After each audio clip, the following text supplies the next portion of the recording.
Welcome to the Brokers Open Podcast. This week on Brokers Open Podcast, Frank Ambrosio from Indian Rocks Beach talks about skiing in Colorado, getting your race car up and running, dealing with your sphere of influence, being a commercial broker, and much more.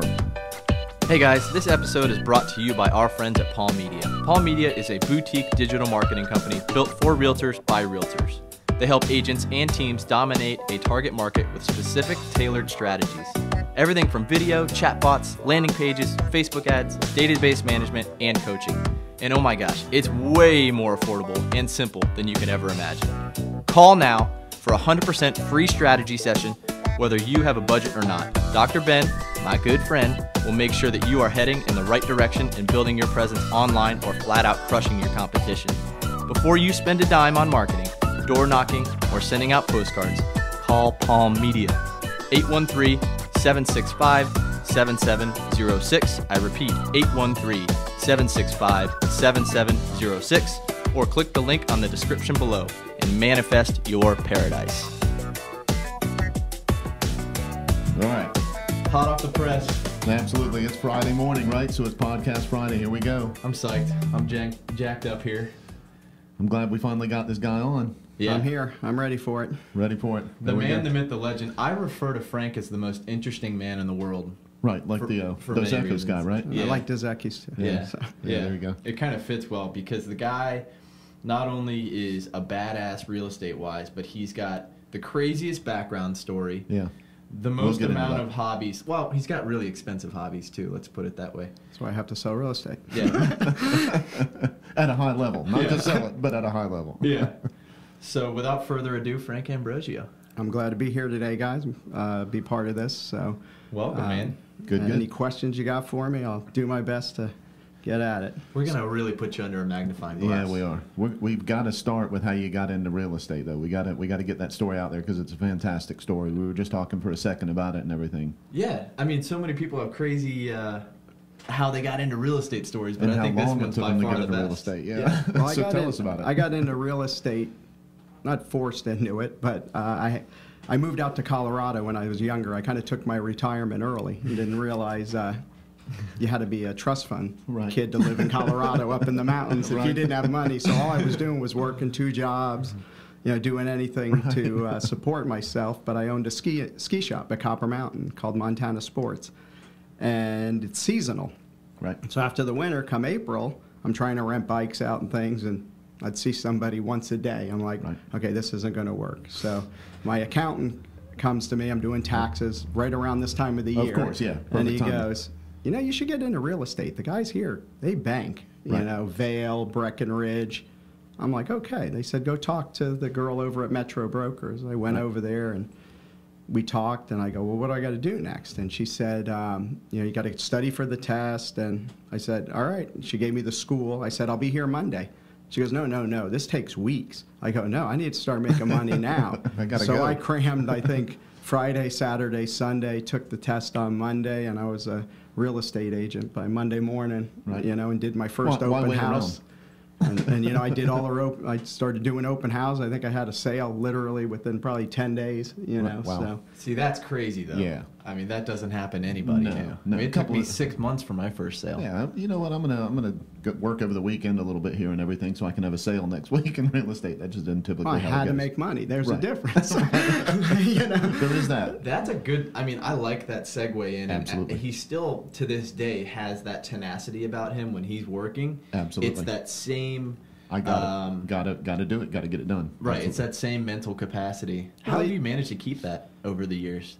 Well, that's the thing with real estate. It's, commissions and sales, and you want to do good. So even if you close that $2 million property, the next day you're not laying on the beach going, oh, I'm good for a while. You got to be like, I don't know where my next check's coming from. Right. Yeah. So you go to work just as hard the next morning. You wake up like it didn't happen, and, those panic attacks that you get like that are great because that's what keeps pushing you. Absolutely. Not panic, but it's you just want to keep bringing yourself to that level. So. Well, that's what we always talk about. We talked about it in a previous episode is not getting too high on any sale and not getting too low on a deal that might fall through. So you're kind of always right here, and that keeps you consistent year after year. I got a good friend in Savannah, kind of that same drive that you've got, and she she's excited for the customers when something's closing, but she says she always feels that panic when she gets down to those last couple of closings and she's 2 weeks out and knows that the other things, the listings aren't selling as quick. She says she feels anxiety and panic to drive her.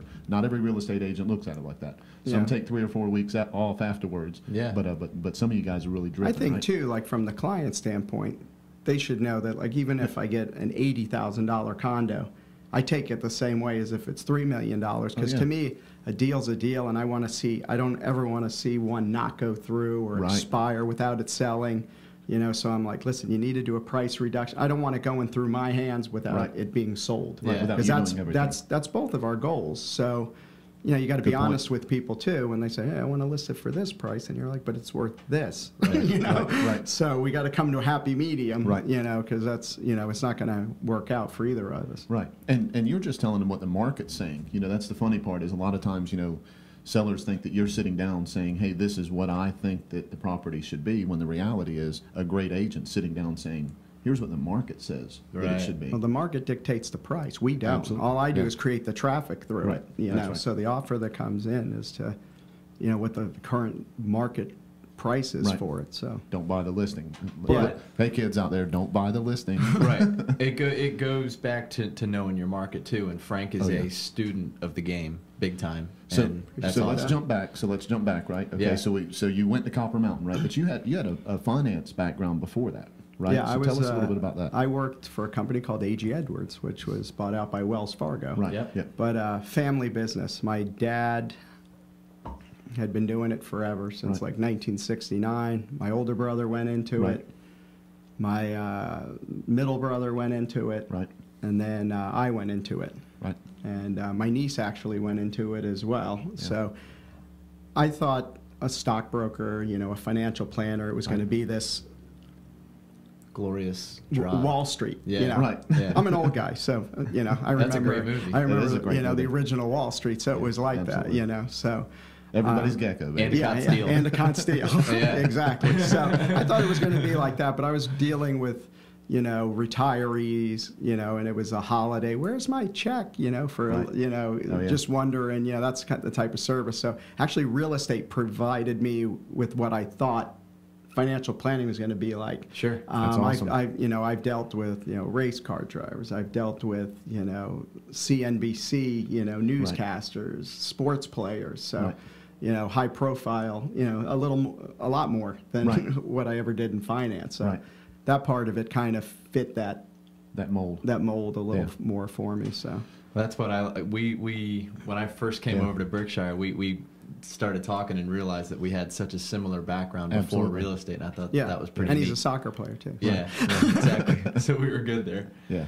So how many years did you sell real estate in Colorado? I sold real estate from 96 to January of 2002. So 4 or 5 years. So you talked about the open house to get started, right? So you what else did you do? I had to no get started? Inventory, so I didn't know what to do.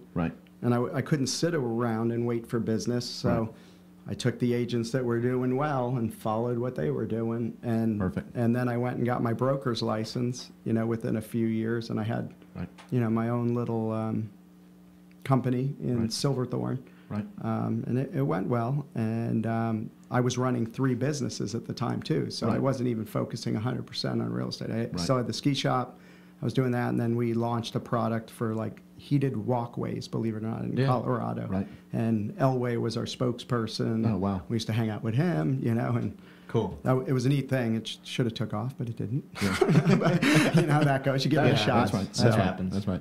It's all about timing too. So somebody's probably selling those right now, and making bank. They appreciate you, giving them the patent. But that's what happened. Somebody stole the patent that worked for the company. Sorry. That was just a guess on my part. Mention their name. It wasn't my company, but you know. Way to dig that knife around. Why it's still raw here. Let's pull that back out. So again, life is all about timing. Yes.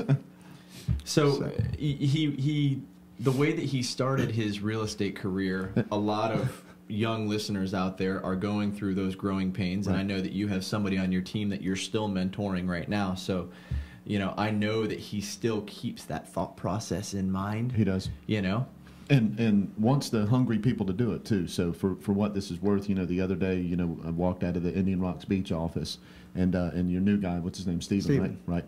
Stephen was out there, had a chair right there on the main road, which kind of people drive up and down all the time. People walking across to the beach, sitting out there with a chair with an umbrella. I think he had some waters in a cooler. Yeah. People walking by, he's just saying hey. Whenever I first walked out, he wasn't talking to anybody. 2 minutes later, he's out there. Yeah. And that comes from the leadership with you. Yeah. I mean, that's fine. He's a local, too, and that's the thing is he knows a lot of people here, and he's involved in the community, which is huge. You have to go out and talk to people every day in real estate. If I'm at the car wash, I get more leads just by being where I'm at. Even if I'm at, Advanced Auto Part to get an alternator or something, and I'm talking to somebody, and the next thing I know, he's like, hey, why don't you come over, And that's how you're, with what you do, some of the people, then you list their house. You get in a new group of new faces, get around other people, not the same people all the time. Segueing the conversation. So that they know that you're in real, that's absolutely huge. Being able to be confident and comfortable having that conversation. Well, Matt and I constantly get the questions of like, how do I get new leads? And that right there is the most organic, the most natural way to get leads. And a lot of people, are behind the scenes being that secret agent. That's right. Without letting people know. Right. And Frank has a good way of transitioning it. It's never a hard sell with Frank. Frank's a good people person. I think that I've picked up on that over the years with Frank. Right. I mean, he has a way of connecting with people immediately. Well, but he's sincere too. Yeah. He really wants to help. I mean, that's that's what we do. We solve real estate problems. That's right. I get calls all the time, and it's kind of a punch in the gut sometimes. But I can't tell you how many calls. Probably once a week I get. I listed my house with this. They're doing this to me. The inspection, they can't. What do I do? Or I try to do it by owner. I get these calls. I got one last night. Yeah. 11 at night. Hey, he's aggravating our tenants to get their rent. And I go, well, you have to provide quiet enjoyment. You're like, today's the 4th. He's not really late on the rent. So, then they're asking me, what should I do? But. Well, it's great that they're picking up the phone calling you. You wish they would have just done it a little bit earlier. Yeah. Absolutely. 11 o'clock at night, I ain't picking up anything. You can call me all the time, always. So you mentioned, so we talked about you playing at a high level, right? So we all know if you're playing at a high level on things, you have to be able to disconnect. What do you do? So there's something about race cars and RVs and all that kind of stuff. Is there, you disconnect by, you have an RV that you go hang out in? What do you do? Well, I have a... It all started a few years ago when I bought the new Corvette, the C7s, for $1,000. They let you go to Vegas and drive on a racetrack for 2 days. I'm like, that's a deal. So I said, you got to give my friends a deal too. So I took my 2 buddies to Vegas with me, and we went and raced cars. And that was the worst thing I ever did because I came back and all I wanted to do was race cars. How can I be faster? And you set goals with that too. And what I like about That's awesome. In real estate, you're juggling everything like this. You're trying to get this guy some listings in an email while somebody walks in and wants to rent something from you, while you have to be at an appointment in 15 minutes. So you can never have you plan your day like this, and then you come in, and you can only start with that, and then nothing goes on your schedule. So you have to be good at changing things around. Yeah, but plate spinning. Yeah, it's when you race a car, you're only thinking about one thing because there's no room in your head. It's happening so fast at 150 miles an hour. You can't be thinking, oh, what about that listing? you have to focus on one thing. You don't have your phone on you, and I like just being totally focused on one thing. So is that specifically what drew you to racing? Is that thrill, the adrenaline high, or what does it for you? I think it's the G's you pull in the car is what keeps you coming back. It's not the speed. It's how holding yourself around the corners and stuff, and those butterflies. You do scare yourself a little bit out there once in a while, but I think it's you're staying focused, and if you watch the guys, I go to all the races, the Grand Prix, and I went to the Grand Prix in St. Pete, which is like the U.S.'s Monaco now. I think. I mean, you got to go down there if you haven't seen. I got to drive in the Indy Experience in the Formula car, a 2-seater. Wow. I can't upload it. If I was better at technology, it's too big of a video, but I'll have it on Facebook soon. Paul we Media. got somebody that can help with that. Yeah, but I was hoping to have Andretti drive me around, Oh, wow. you know. So my wife and I got to go in the car, but you know, when you go in there and it's at such a high level, you Yeah, know, those cars, and you know, every gotta be a bolt is, you know, everything's perfect. Right. Unlike my car, but yeah, I do the best I can do. I'm kind of the mechanic, Well, the crew chief, and the you know, the sponsor all in one. So. Well, they have the budget for it, right? You were just saying something about the budget as we were getting started. Yeah, I think Indy starts at about 125 million per car per year. Wow. That's insane. Yeah. So if that doesn't give you an appreciation for the advertising that goes on with it, nothing will. Definitely. That's incredible. Get your name out there. So. That's right. One thing I've really noticed with a lot of our guests and successful people that we know is that every successful person has an outlet, Absolutely. right? And Frank's happens to be racing and a few other hobbies, but Lorna's was CrossFit. yeah, I mean, just there's always that Total release. racing centers you, Yeah. right? Yeah. That is what brings clarity to your life. It's what makes you happy. It's what makes you tick. Right. And you know that a lot of people just navigate their way through life a little bit lost, a little bit kind of sheepish, but with the idea in mind that they want to be successful, but they don't have that Right. connection. And it's Right. usually something that's a little competitive, like Yeah. Oh, yeah. CrossFit. You know, Yeah, somebody race car driving, or Right. you know, driving faster. Yep. You always want to be, Yeah. you know, up on, you know, in the mix of Right. it. You know, I still play soccer too. Yeah, yeah. And who you're competing with makes Yeah. makes all the difference. Instead of a whole bunch of agents in the market and all that kind of stuff, now you're really hyper focused on who you're competing with whenever it does that. So that's a great point. You know, people performing at a high level with their real estate have that total release. They have to be able to step away from that to let their mind kind of reset and reboot and Yeah. almost like meditating to get that out of there, turn off. That's right. I think it keeps people sharp too. I agree. I mean, really, Yeah. because I think at that point you're doing the most amount of thinking and you're more in tune with your internal than any Right. other time, right? Right. Well, you have to have your mind open too. That, you know, you'll be, hey, I did $1.5 million. That's awesome, you know. But, you know, like the guy who works for me, Steven, I gave him the book with all the numbers that people do. Right. And I go, here's the deal that both you and I didn't think this real estate agent was that great. Right. This is what he's doing. You should be doing 3 times as much Right, as him that's right. because you're 3 times better. right. You know That's what right. I mean? So that's why Absolutely. I gave him the book. I wanted him to see, hey, there's guys out there doing Absolutely. $24 million a year. You know, so Yeah. Gives them a you know, little pep in 50 his step. million. That's right. Yeah, to go. Gives Oh them a yeah, I need to direction for raise sure. the bar a little bit. You Yeah. know, to get. Yeah. All right. So go ahead. So I saw you. Well, I've always got to bring something back to golf, right? I'm sorry here we about go. that, everybody. But Here we go. But what he said with his racing experience really drew to me, and something I just watched with David Faraday. He does a show on Golf Channel, and he just interviewed Carson Daly. And Carson Daly is one of the most successful radio DJs, TV personalities on the Today Show, all those things. But what he said was, I owe my success, I owe my fatherhood, I owe being a husband and the man that I am today to the game of golf. And I really stepped back and I thought about that mentally. And really what that is for him is that is his competitive release. That is his place to be Carson Daly by himself and really center himself. Frank's idea of that is getting on that track. Right. And I can see that parallel, and that's why I thought, wow, successful people always have that centering. You Right. know, it's like you may veer off a little bit, you may get a little bit distracted in your real estate career doing showings, doing this, doing that, and the other, but you get refocused right away. Right. You know? And I find that fascinating. And so if people are struggling with that breakthrough, maybe that's what they need to look at. Yeah. If they're working really hard, doing the things that they need to do, maybe they need to take a close look at, are they so hyper focused on what's going on with their work that they're not allowing themselves to get their head straight on the other part of what they do. Perfect parallel. Yeah. Perfect Well, parallel. you know, one thing I was saying too, like the book with all the numbers, you can see every agent in the county. Right. So you're comparing yourself. The guys I race with, my mechanic, I just listed his house. You know, like I said, Right. the different groups, you know, Absolutely. that you're in with.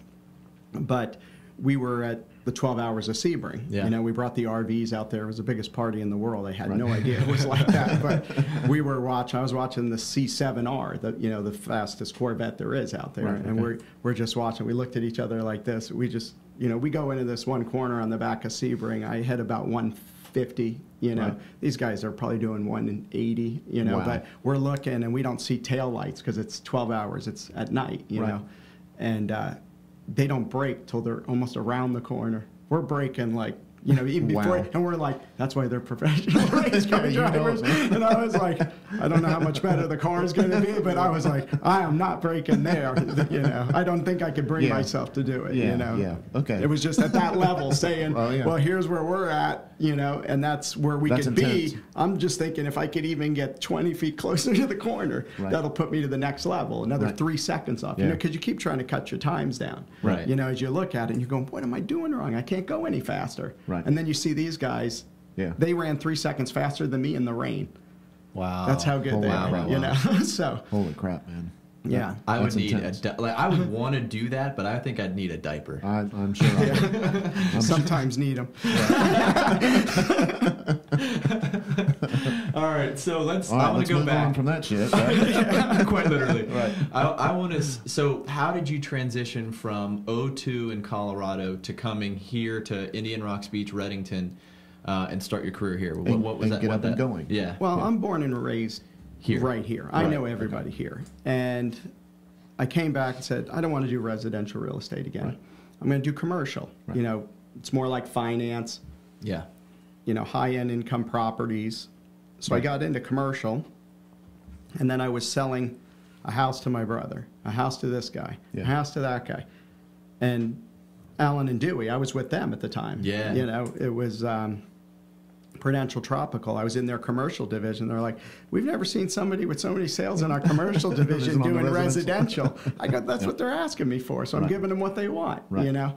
That's huge. So that's how it started. And then I transitioned into out of commercial with Right. those guys and went into doing residential. Right. So, but I did go out and get my CCIM. So yeah, I, we're going to talk about that. Yeah. you we're know, going to talk with a about lot it. of the guys, I took the course with a lot of guys that are still with us, Yeah. you know, in the commercial division. So. Yeah. So a lot of people try to choose their path and go against the grain because it's That's what right. they feel like mentally they want to They do. have to do it. And all of a sudden they're ignoring all the telltale signs that look like, dude, look That's what right. you're doing. Right. You know, look what you could be doing. Yeah. Yep. So you just listen to that voice. Right. And Yeah, it listen- just pulled listen- me that way. You know, like I said, I just got back here. I go, I can do whatever I want. Right. It's endless. And then I got here and go, okay, I just bought a house, same as Colorado. I got to make some money. It's time to go. Yeah, time to go. exactly. So for anybody that doesn't know Frank's background, Frank on an annual basis does anywhere between 15 and 25 million. Would you say that that's probably?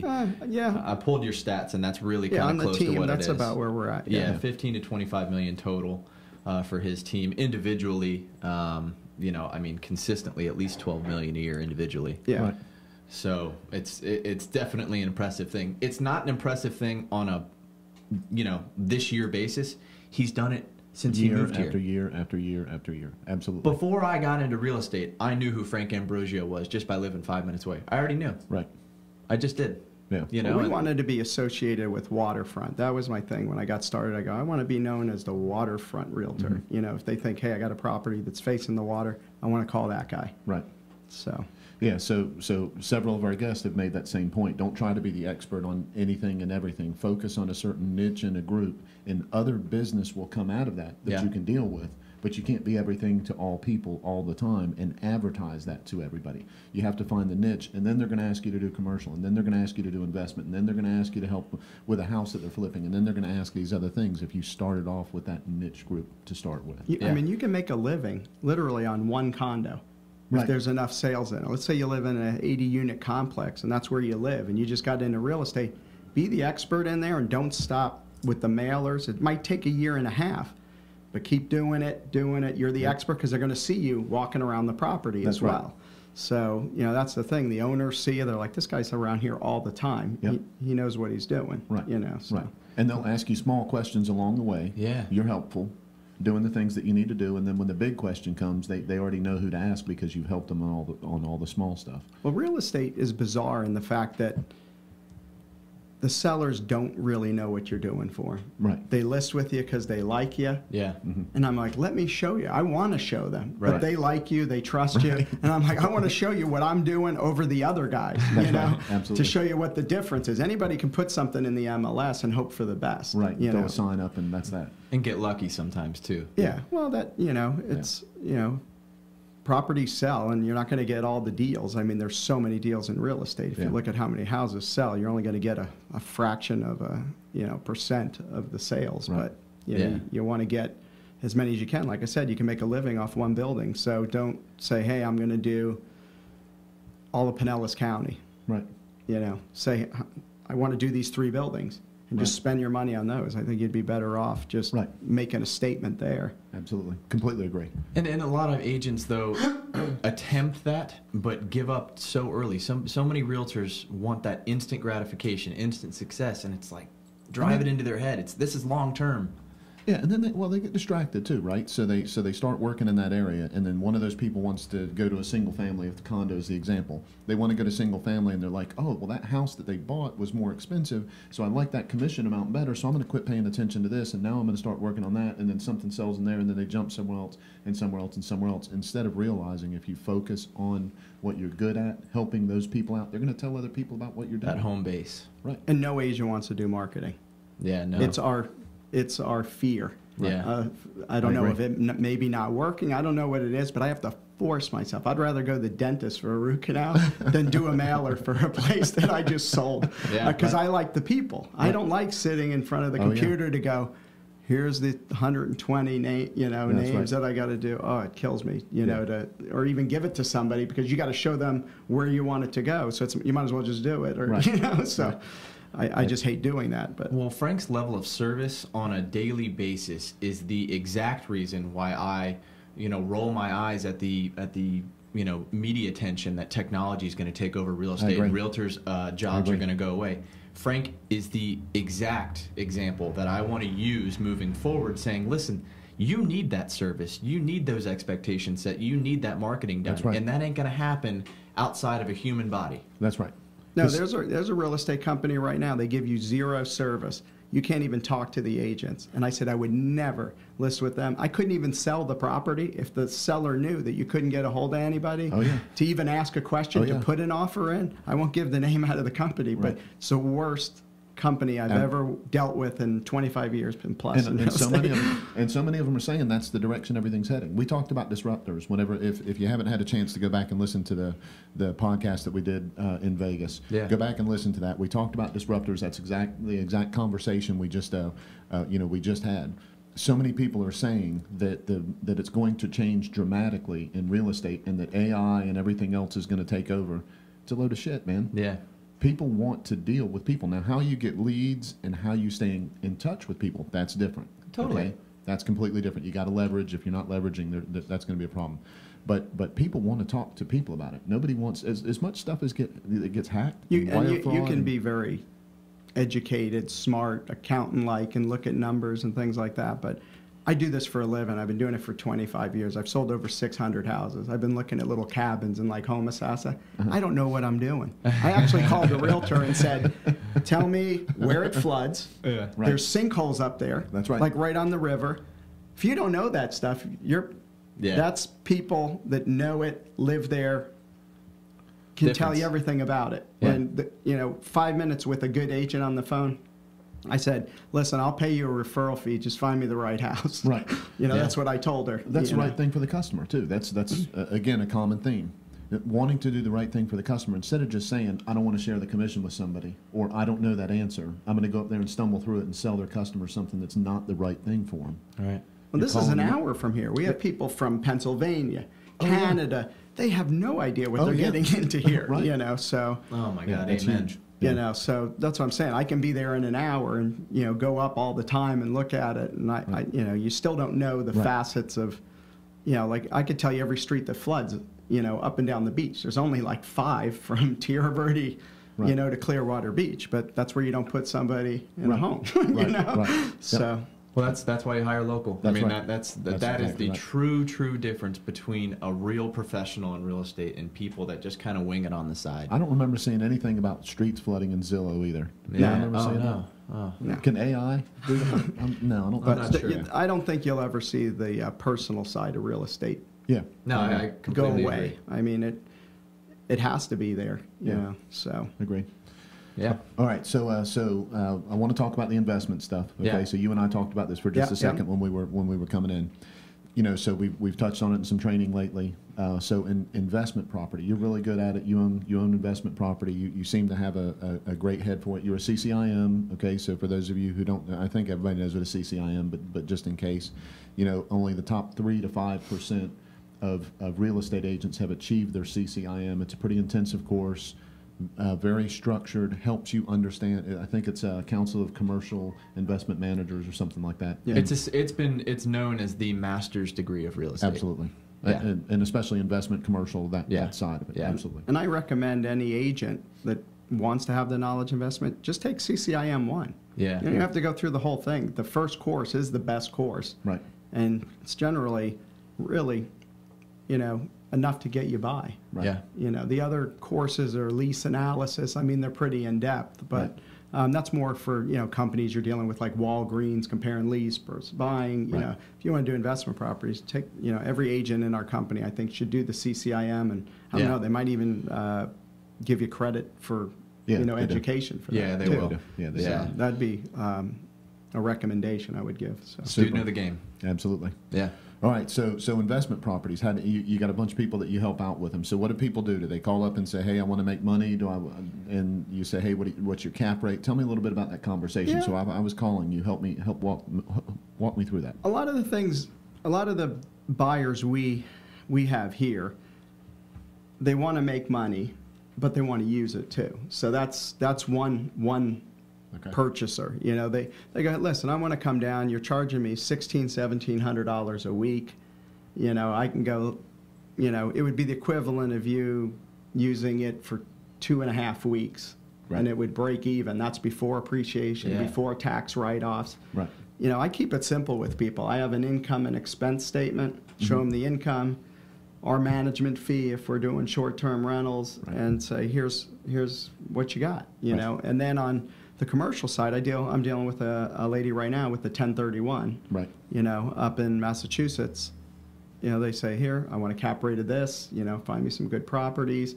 And you have to look, you know, like anything, can we put different, you know, are there low leases in there? You got to look at the whole potential of, you know, is this just because it's, you know, a strip mall? Like years ago, I always say, look at all the places on US 19 that were for sale. It's because that overpass was going in. That's right. That's why they were all for sale. That's exactly right. You know, those strip malls, I remember they were like, I got to get out of here. You know, I want to get out. And I'm like, why is everybody wanting to sell? You know? What's that big orange cone right there? You know, so, I mean, you know, we're going back. It's only taken them 10 years to do it. But, you know, all those businesses on the side, you know, how often do you really see, like, you know, these businesses that make it everywhere, like Steak and Shake, and why are they closing? Because nobody can get to them anymore. That's right. So, you know, Access, things that's right. change, but, you know, you got to look and see the potential of some of these businesses, you know, and have a little bit of knowledge, you know. I don't know if you'd want, you know, 2 restaurants, you know, if you don't know about restaurants, you know, you got to kind of see who's in there, who your tenants are, you know, your upside and all that as well. Right. So. I mean, listeners out there should really pay attention to Frank's education model, because he sells high end. He also sells, you know, everything in between there, but he does have a local target niche. That's right. But he also does property management. He does short-term rentals, and he does commercial real estate. Does he wing any of those things? Is he better at any other thing? Maybe he's better at some of those things, but I promise you he is a student of the game of each. That's right. And he has mastered each one of them and then pursued them. And that's why the people that he knows call him at 11 o'clock at night and ask him questions about what's going on, is because they know he knows what he's doing, because he's paid the education forward, right? Right. I've been through it. That's you know. Yeah, that's absolutely a big A part of it. legitimate advisor. Right. So don't just jump in and say, "Oh, you want to buy something commercial? Yeah, let's go write a And we're not contract." supposed to give them legal advice. I'm like, no, don't go knocking at the door at 11 o'clock to get your rent check on the 3rd. You know? So. That's the fine print. Yes, it is. That's the fine print in real estate. That's exactly I right. just let Nobody quiet reads. enjoyment. Let them enjoy it until the check's late. That's You right. know. Officially late. All right, I want to segue back to hobbies real quick. All right. So obviously we talked about the racing bit, but Frank's really big into boating and fishing and lobstering and stuff like that. Tell me where that hobby came from. Now just- we're talking. That's Yeah. just born and raised here. You know, we go to the Keys every year to mini season. We go scalloping. You know, it's just fun to do. You know, it's like, I always say scalloping's like Easter egg hunting for adults. You know, you're going around just throwing these things in your bag. You know, the closest I've ever come to drowning is probably scalloping because I'm with the snorkel and I'm like, there's another one. You didn't have a beer before you got in the water, did you? Maybe. But, Probably you a know, Heineken. yeah, you hear the guys who float away, you know, That's right. because you get greedy down there. You're like, oh, there's one. You know, it's so much fun. The kids can enjoy it too. But like, that's why I said Homosassa earlier. Just being up there and kayaking. I just like old yeah. Florida, and you know, we have you can't just work here and not. You know, I preach what I'm selling. Right. Like, you know, every it's I've lifestyle. made so many Absolutely. friends. Some of my best friends, guys I go skiing with now. He's living on the water in IRB. He's got a boat. His best friend, then he made him move to Madeira.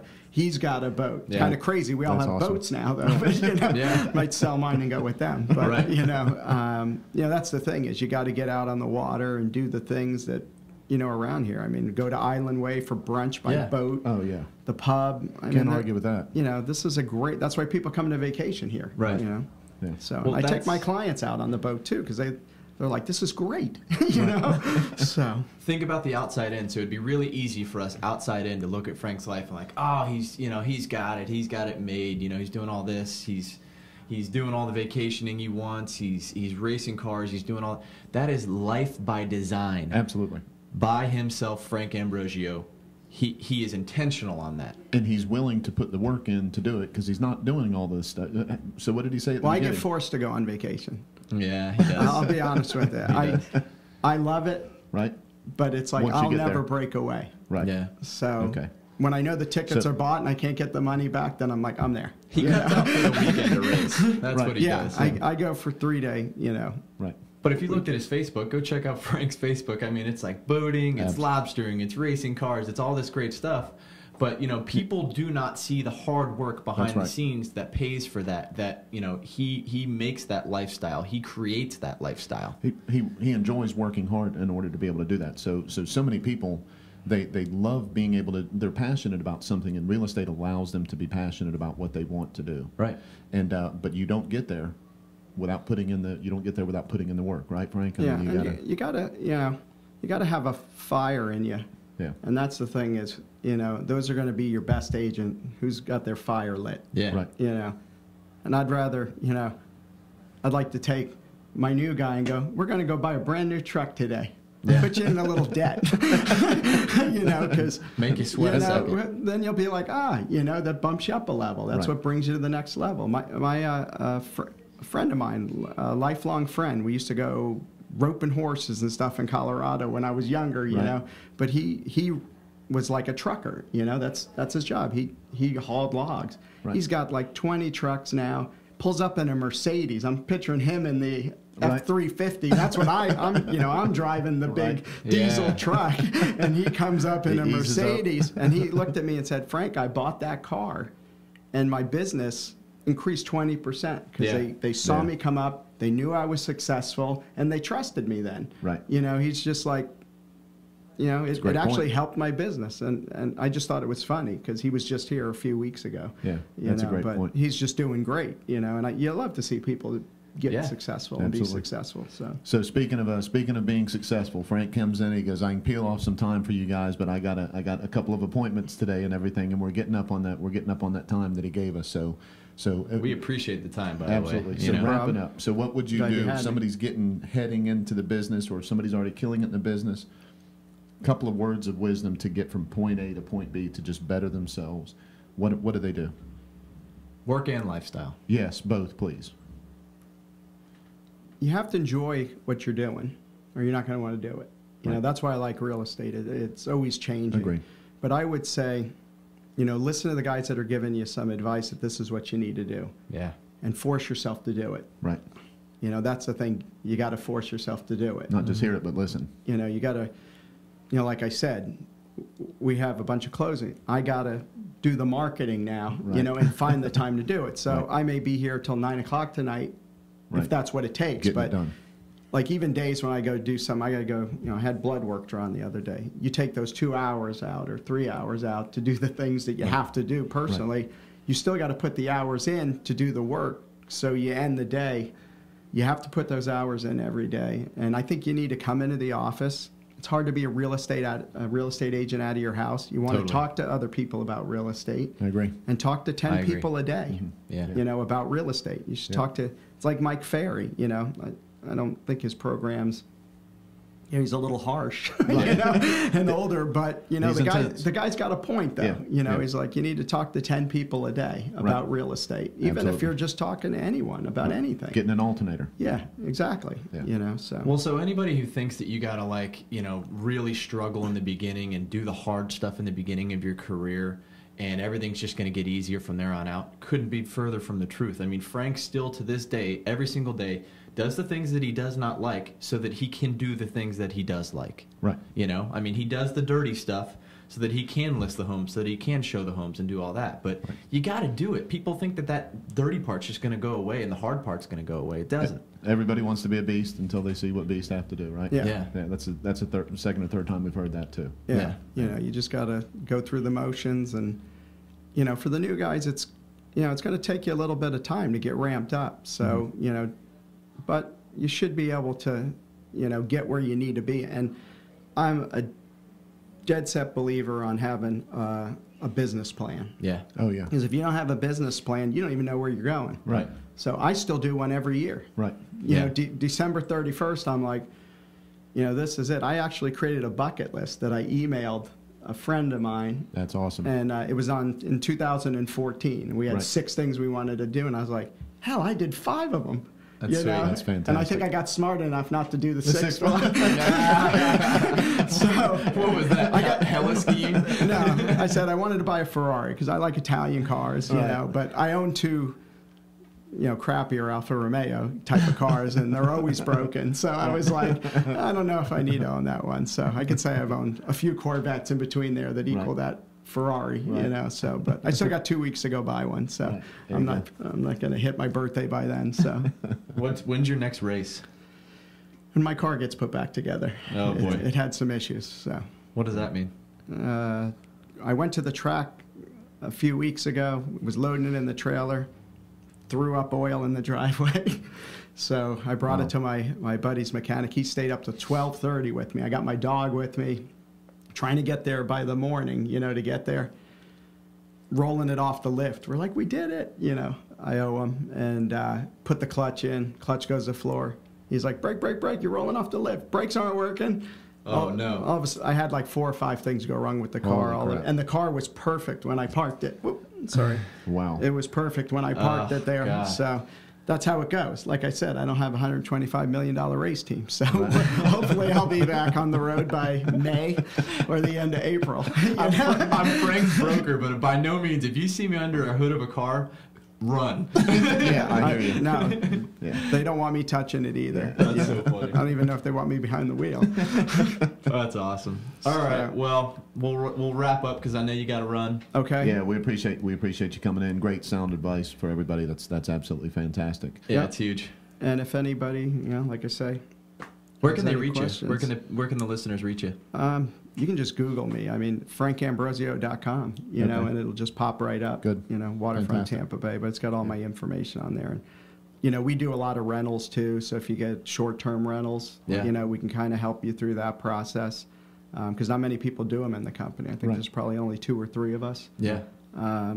You know, or, you know, any of that CCIM. I have the programs, you know, even if you want to learn any of that as fantastic. well. So. No, definitely go to his website because he just spent a lot of time and effort and money and whatever on this new website, and it is badass. So go check out Frank's website. Yeah, so that's my design. I wanted it to look a certain way. I like the image, you know, so I personally, you know, took the time to do it. Yeah, so one more time, give us the web address. Just go to waterfronttampabay.com. Perfect. Sounds good. All right, Frank. Appreciate you, man. All Hey, right, man, see you we guys appreciate later. it. Thanks. All Peace. right, bye. Bye.